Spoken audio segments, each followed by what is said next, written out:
तिथे मला बऱ्याच वेळपासून तुम्ही वाट बघत होते सगळेजण माझी. सर्वप्रथम तर जगदंबे मातेला मी नमन करते की आज आपल्या प्रभागामध्ये शिल्पा जी उभी आहे ती सगळ्यांच्या महिलांचं प्रतिनिधित्व करणार आहे.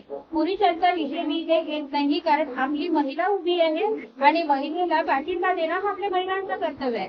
जेणेकरून काय होतं माहितीये का सगळ्यांना की एक अशी मौन आहे की एक बाई कधीच दुसऱ्या बाईचं चांगलं करू शकत नाही. म्हणतात ना, बरोबर आहे की नाही, की एक बाई कधीच दुसऱ्या बाईचं चांगलं करू शकत नाही. तेव्हा आता आपण ती मन कुठेतरी मागे पाडूया आणि या म्हणीला आपण आता असं टाकू की आपली शिल्पा जी आहे उभी ती जिंकून आली पाहिजे. कारण शिल्पाचं प्रतिनिधित्व आपण सगळे करतो आहे.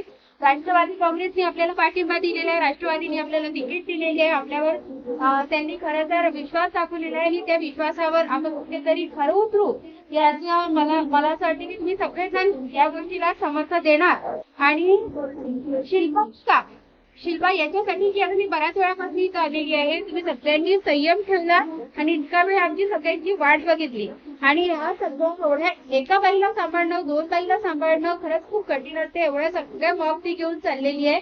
बोलताना थोडासा तिच्या चुका होतात. बोलताना तिचं काय होतं की मी आता बघत होती की थोडीशी तिचं असं आहे की बाबा बऱ्याच वेळापासून ती आता पेशन्स लेवल तिचे संपलेले आहे. आम्ही पण येतो बोललो आणि उशीर होत आहे. ती म्हणते मला शांत बसा, थांबा, तुम्ही थोडा आवाज कमी करा.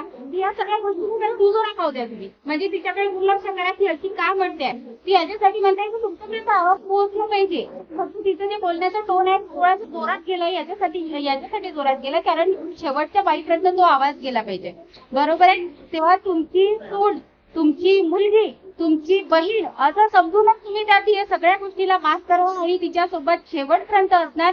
तुम्ही जर का तिला शेवटपर्यंत साथ दिली तर ती पण तुमच्यासोबत शेवटपर्यंत असते. आता याच्यात एक गोष्ट पॉझिटिव्ह पण घेण्यासारखी अशी आहे की जर जी बाई 4 लोकांमध्ये ओरडून बोलू शकते स्वतःच्या अधिकारासाठी, स्वतःच्या हक्कासाठी, तेव्हा तुमचं बोलू शकते. आज उद्या जर कुणाच्या संकट आलं तर अशा वेळेला शांत बसणारी बाई बोलणार की मग ती बाई बोलणार की स्वतःसाठी बोलू शकते? सांगा मला.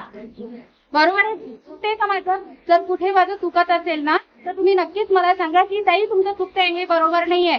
आज आपल्याला गरज कशाची आहे? आज काळाची गरज आहे की आपल्याला जी बाई पाहिजे ती बोलकी पाहिजे.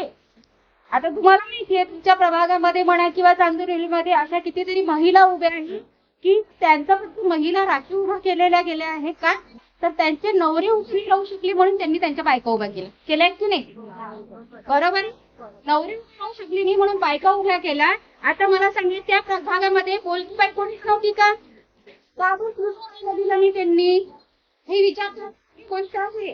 त्यांनी आपल्या बाई गेलो कारण त्यांना जमा करायचंय है ना, त्यांना स्वतःची वोट मारायची म्हणून त्यांनी स्वतःच्या बायकांना उभं केलेलं आहे. पण सुरुवातीपासून शिवसेनामध्ये जेव्हा शिवसेना आणि शिंदे गटाची तेव्हा मी शिल्पाकडे आली होती आणि शिल्पाकडे येण्याचं माझं एकच कारण होतं, ती हुशार आहे, तिला समजते, ती शिकलेली आहे, ती अडाणी नाही आहे. आज अडाणी बाईला एखादा सांगितलं की बाई तिथे सही कर तर ती काय म्हणणार, मला वाचताच येत नाही, मी सही कशी करू? मग ती काय करेल, अंगठा दे. काय मग पुढच्यानी काय लिहून घेतला, हे कुठलं काय घेतलेलं आपल्याला माहिती असेल का? पण ती जर एखादी शिकली सवरली बाई असेल तर ती वाचेल. मग आपण प्रतिनिधित्व कुणाला द्यायचं? अशा बाईला द्यायचं जिला लिहिता वाचते. शिल्पा एज्युकेटेड आहे, तिला समजते चांगलं काय आहे वाईट काय आहे, तिला कळते की घर काय आहे संसार काय आहे. आज 1 वर्षापासून मी स्वतः बघतोय आहे, तिच्या नवऱ्याचा ऍक्सिडेंट झाला, तिने सगळं सोडून दिलं, तिने पॉलिटिक्स सोडलं, तिने समाजसेवा सोडली, तिने सगळं सोडलं. पण जेव्हा खरी प्रतिनिधित्वाची गरज आली तेव्हा मी तिला जागृत केलं. माझी मैत्रीण आहे सुनीता जगताप, तिने तिला फोन केला की नाही ते आता उभे व्हा, आता तुमची गरज आहे समाजाकरिता. तेव्हा माझी सर्वांनी हात जोडून एकच विनंती आहे की तुमच्या या लेकीला, तुमच्या या सुनीला तुम्ही फक्त आणि तुम्ही पुढे नेऊ शकता. आणि सगळ्यांनी आज मला जगदंबे मातेच्या मंदिरात वचन द्यायचं आहे की तुमचा प्रत्येकांचा मत हे शिल्पाला गेलं पाहिजे. 1 नंबरची बटन दाबायची आहे आणि शिल्पाला मत द्या. तिच्या सोबत मी आहे, कायम असेल. तुम्ही तिच्या घरापर्यंत गेली, कुठलीही वस्तू नसू द्या, कुठलाही प्रोजेक्ट असू द्या, काही असू द्या, शिल्पा तुम्हाला प्रत्येक वेळेला साथ देईल. हे तिच्या माध्यमातून मी तुम्हाला सगळ्यांना शब्द देते. तेव्हा माझ्या बहिणींनो, माझ्या आयांनो, माझ्या मैत्रिणींनो आणि माझ्या लहान मुलींनो सगळ्यांना माझा हात जोडून हात जोडून घेण्याची नमस्कार, मी जयश्री चांदा पुणे 24 चॅनलमधून आपल्या सगळ्यांचं स्वागत करते. आज आपण चालू केलेले सभा क्रमांक 6 च्या अधिकृत नगरसेविका पहिल्यांदाच आपल्या नगरसेविका म्हणून रिंगणात उभे आहे राष्ट्रवादी काँग्रेसमधून शिल्पा राहुल कोवे. आपण यांचं छोटंसं अवघड परिचय करून घेऊया. नमस्कार, मी शिल्पा राहुल कोवे. 6 गट महिला राखीव एकसाठी उभी आहे नगर परिषदसाठी आणि मला भरपूर लोकांचा प्रतिसाद मिळालेला आहे आणि ह्या सर्व महिला आज माझ्यासोबत आहेत. ते ज्या माझ्या गोरगरीब महिला आहेत त्यांच्यासाठी मला लढायचं आहे आणि त्यांचे जे काही प्रश्न असतील ते मला सोडवायचे आहे. त्यासाठी मी ह्या रिंगणात उभी झालेली आहे. जनरली आपल्या समस्या आहेत पाणी गरजेचं, खूप साऱ्या समस्या आहेत. रस्ते आहे, पाणी पुरवठा आहे, ठीक आहे, कचरा आहे. तर त्याची काही उपाययोजना केल्या आहेत तुम्ही? जर तुम्ही नगरसेवक म्हणून निवडून आला तुम्ही काही उपाययोजना केल्या आहेत त्याबद्दल? हो, मी नक्कीच त्यांच्याबद्दल उपाययोजना केलेल्या आहे. जे काही रस्ते आहे, नाल्या आहे, घरकुल आहे, काही महिलांचे जे घरकुल तसेच आहे पेंडिंग मध्ये पडलेले त्यांचे सुद्धा मी काम करेन. शुद्ध पाण्याची मी व्यवस्था करेन आणि ज्या आपल्या माता भगिनी आहे त्यांच्यासाठी आरोग्यासाठी काहीतरी व्यवस्था करेन आणि एवढंच सांगू. जसं की शिल्पाताईंनी म्हटलं आहे की त्या सगळ्या समस्याचं निराकरण करणार आहे. मी तुम्हाला सांगू इच्छिते, प्रेक्षकांना सांगू इच्छिते, नागरिकांना सांगू इच्छिते की चेहरा नवा आहे पण विकासाचा बदल झाला पाहिजे या ठाम मतांनी शिल्पाताई कोवे रिंगणात उतरलेल्या आहे. आपण जाणून घेऊया बाकी लोकांसाठी. ताई, तुमचं काय मत आहे?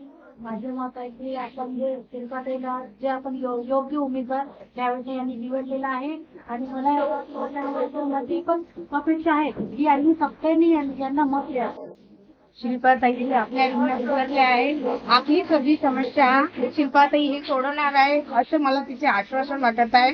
म्हणून आपण सर्व महिलांनी शिल्पाताईला सोड द्यावं अशी मी त्यांना आग्रहाची विनंती करतो.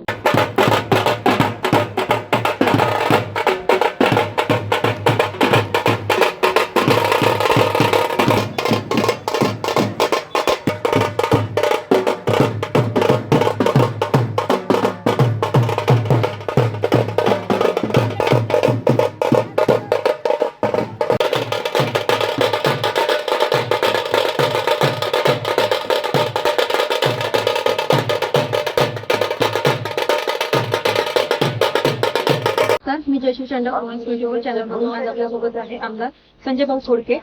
शिल्पा राहुल कोवे नगरसेविकासाठी पहिल्यांदाच उभे आहे राष्ट्रवादी काँग्रेसमधून. तर आपण संजय भाऊ खोडके यांच्यासोबत जाणून घेऊया. आज येथे प्रभाग क्रमांक 6च्या राष्ट्रवादीच्या उमेदवार शिल्पा कोहे यांच्या प्रचारासाठी मी इथे आलो होतो. आताच त्यांची पदयात्रा जी होती रॅली पूर्ण प्रभागामध्ये चांगल्या पद्धतीने झालेली आहे आणि इथलं वातावरण पाहता त्या 100% निवडून येतील अशी खात्री मला आहे. चांगल्या पद्धतीनं त्या आणि त्यांची पूर्ण टीम त्यासोबत आलेल्या त्यांच्या सहकारी ऋतू साहू आणि त्यांची टीम सर्व करत आहे आणि त्या 100% निवडून येतील.